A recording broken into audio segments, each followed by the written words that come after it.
बिस्मिल्लाहिर्रहमानिर्रहीम। अस्सलामु अलैकुम वरहमतुल्लाहि वबरकातुहू। आज की इस वीडियो में मैं आपको एक कहानी सुनाती हूँ। मोटरसाइकिल का पंक्चर लगवाते हुए मैं फ़ैसला कर चुका था कि इस हफ़्ते मैं भी अपने घर वापस नहीं जाऊँ तो बेहतर ही है। देर तो वैसे ही हो गई है। जहाँ पिछले 3 हफ़्ते गुजर गए ये भी गुजार ही लूँगा। गर्मियों की छुट्टियों में एक ही बार चला जाऊँगा। इसी सोच विचार में रोड पर खड़े मैंने एक 15-16 साल के एक जवान को अपनी तरफ मुतवज्जा पाया। वो अजीब सवालिया नज़रों से मेरी जानिब देख रहा था, जैसे कोई बात करना चाह रहा हो लेकिन रश की वजह से नहीं कर पा रहा। जब पंक्चर लग गया मैंने दुकानदार को 1000 रुपये का नोट दिया। उसने 100 रुपया काट लिया और बाकी मुझे वापस कर दिए।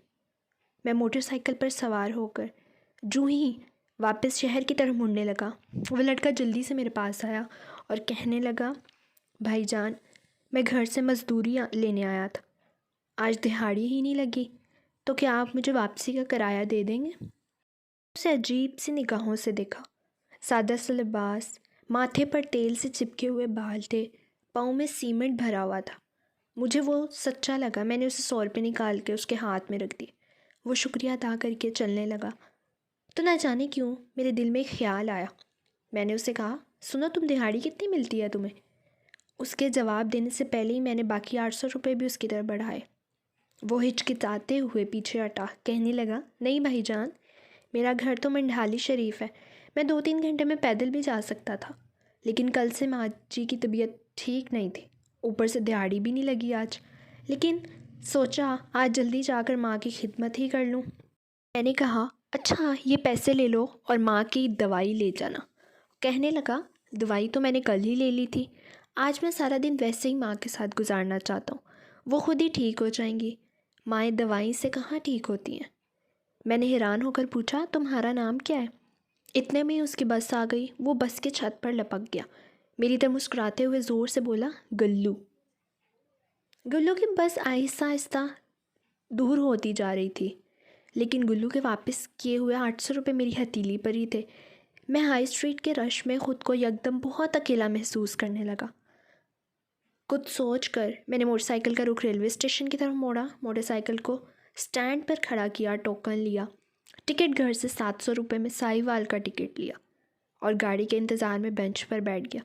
कब गाड़ी आए, कैसे मैं सवार हूँ और किस तरह से जल्दी जल्दी साहिवाल पहुँचूँ। साहिवाल स्टेशन पर उतर के फाटक से अपने गाँव की वैन पर सवार हुआ। आखिरी बचे हुए 100 रुपये मैंने किराया दिया और शाम ढले अपने घर के दरवाजे से अंदर दाखिल हुआ। सामने सहन पर चारपाई पर अम्मी पर सर पर कपड़ा बांधे नीम दराज थी। मेरा बड़ा भाई उन्हें दवाई का चम्मच भर के उन्हें पिला रहा था। मुझे देखते ही अम्मी जान उठकर खड़ी हुई, ऊंची आवाज़ में कहने लगी, मेरा पुत्र खैर से घर आ गया है, अब मैं बिल्कुल ठीक हूँ। मैं आंखों में आंसू भरते हुए दौड़ कर उनके सीने से जा लगा।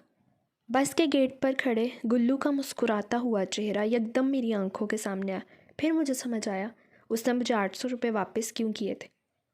वालिदैन की जान अपने बच्चों में होती है, इस बात का ख्याल रखा करें। वालिदैन का कोई नेमुल बदल नहीं है।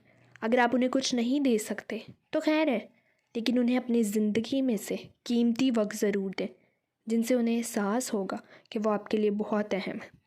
माँ दवाइयों से कहाँ ठीक होती है। माँ बाप को आपके पैसों की भी ज़रूरत नहीं, आपकी दवाइयों की भी ज़रूरत नहीं। उनको ज़रूरत है तो आपकी ज़रूरत है। खुश रहिए।